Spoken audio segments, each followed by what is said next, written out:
Hi welcome to फायरपीडिया। इस video में आप स्मोक मैनेजमेंट के बारे में जानेंगे।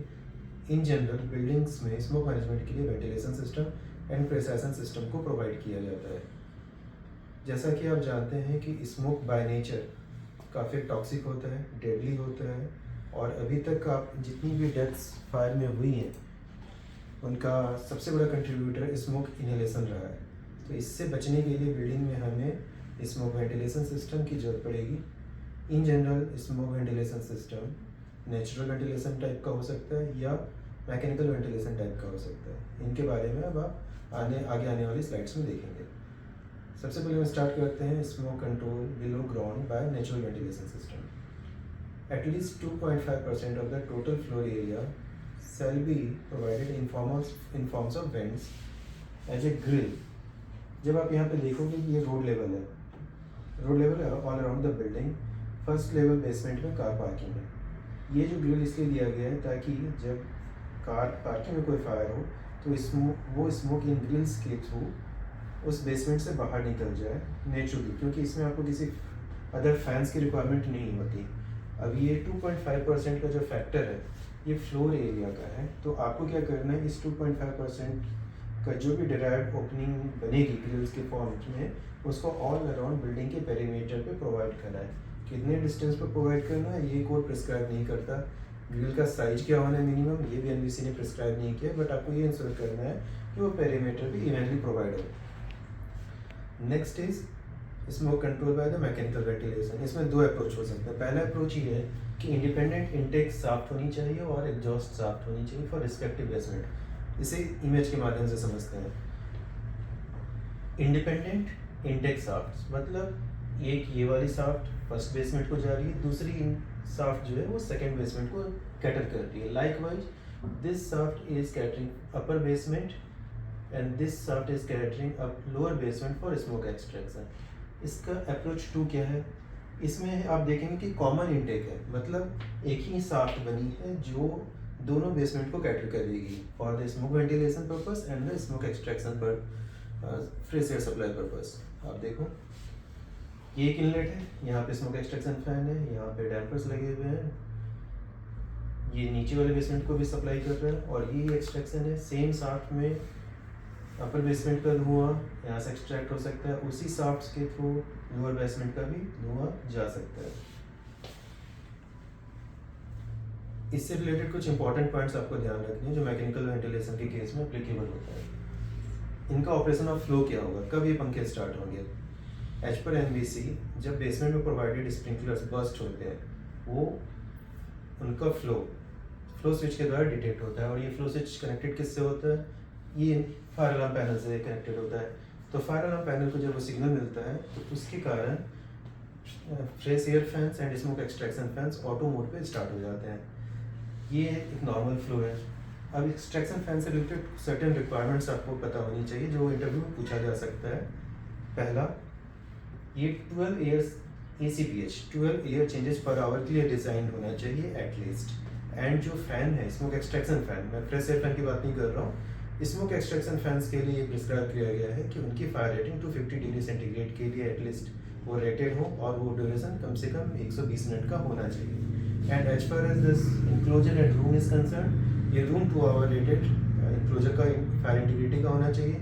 इसका मतलब ये हुआ कि फायर डोर 2 घंटे का होगा, और जो वॉल की फायर रेटिंग है वो भी 2 घंटे की होनी चाहिए। यहाँ पे मैंने 2-3 बातें बताई, what is the fire rating, what are the fire doors. These are the certain topics which I will cover in the upcoming videos.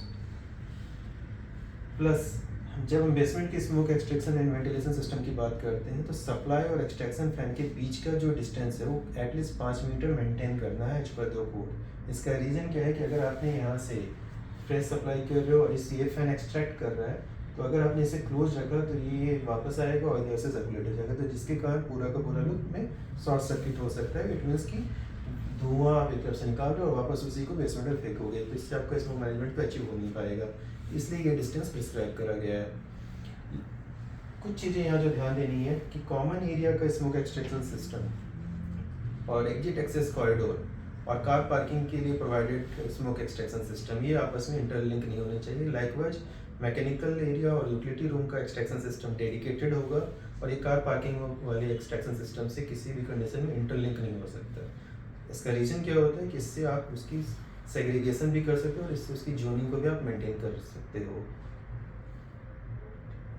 Now atrium smoke management.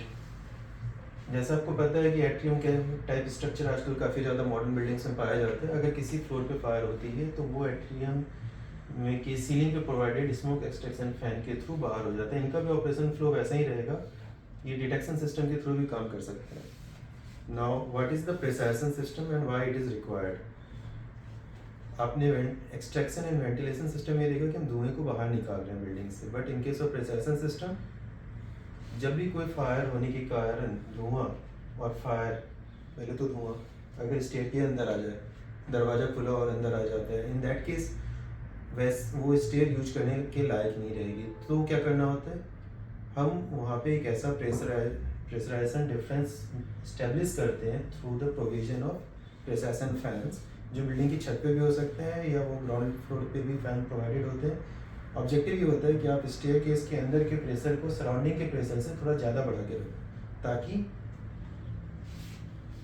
Fire zone से स्मोक इस लॉबी में और lobby से होकर stairwell में ना जा सके। समझने के लिए, अगर आपका जोन ए का प्रेशर जोन बी से ज़्यादा है और जोन बी का प्रेशर जोन सी से ज़्यादा है, जोन सी क्या है, वो जोन है जहाँ पे फायर हो रखी है, तो सबसे पहले वो लॉबी प्रोटेक्टेड हो जाएगा। अगर किसी कारण लॉबी में आपको ब्रीच हो जाती है, दरवाज़ा खुला रह जाता है, तो फिर भी वो धुआं प्रेशराइज्ड स्टेयरकेस में नहीं जा पाएगा, जिससे कि वहाँ पे सेफ इवैक्यूएशन हो सकता है। अब प्रेशराइजेशन की रिक्वायरमेंट किन किन स्टेयरकेसेस में पड़ेगी। These are two type of staircases, internal staircases and external staircases। इनके बारे में मैं आपको जब मैं लाइफ सेफ्टी वाले टॉपिक्स में जाऊंगा तब मैं आपको बताऊंगा कि what is the internal staircases, what are external staircases और उनके क्या डिज़ाइन पैरामीटर्स होते हैं। There are different parameters given in for each and every type of this two staircases। इस लेआउट में मैं आपको सिर्फ ये बता देता हूँ कि किस staircase में रिक्वायरमेंट पड़ेगी और किस में नहीं पड़ेगी। अगर वो स्टेयरकेस इंटरनल स्टेयरकेस टाइप का है तो वहाँ पे आपको प्रेशराइजेशन की रिक्वायरमेंट होगी, लेकिन अगर वो एक्सटर्नल है तो नहीं होगी, क्योंकि एक्सटर्नल का मतलब है वो बिल्डिंग के आउटर वॉल पे है और ओपन टू एयर है। क्योंकि वो ओपन टू एयर है तो वहाँ पे डालने का कोई मतलब बनता नहीं, इसलिए वहाँ पे रिक्वायर्ड नहीं होगी। इस लेआउट में you can easily find that this stair 2, ये स्टेयर 3 बिल्डिंग के कोर में है। इसका मतलब ये इंटरनल स्टेयरकेस, इसलिए यहाँ पे रिक्वायर्ड है। स्टेयर 4 भी इंटरनल स्टेयरकेस है, इसलिए यहाँ रिक्वायर्ड है। स्टेयर 5 बिल्डिंग के एक्सटर्नल वॉल के साथ है, लेकिन इनर साइड में तो इसमें रिक्वायर्ड होगा। स्टेयर 6 में भी रिक्वायर्ड होगा, बट स्टेयर 1 एंड 2 में रिक्वायर्ड नहीं होगा क्योंकि आउटसाइड बिल्डिंग इनवेलप है। बट अगर आप इनको अवॉइड करना चाहते हो तो you can also provide a natural opening year for the natural ventilation. तो इस केस में आपको वहाँ पे प्रेशराइजेशन करने की रिक्वायरमेंट नहीं होगी।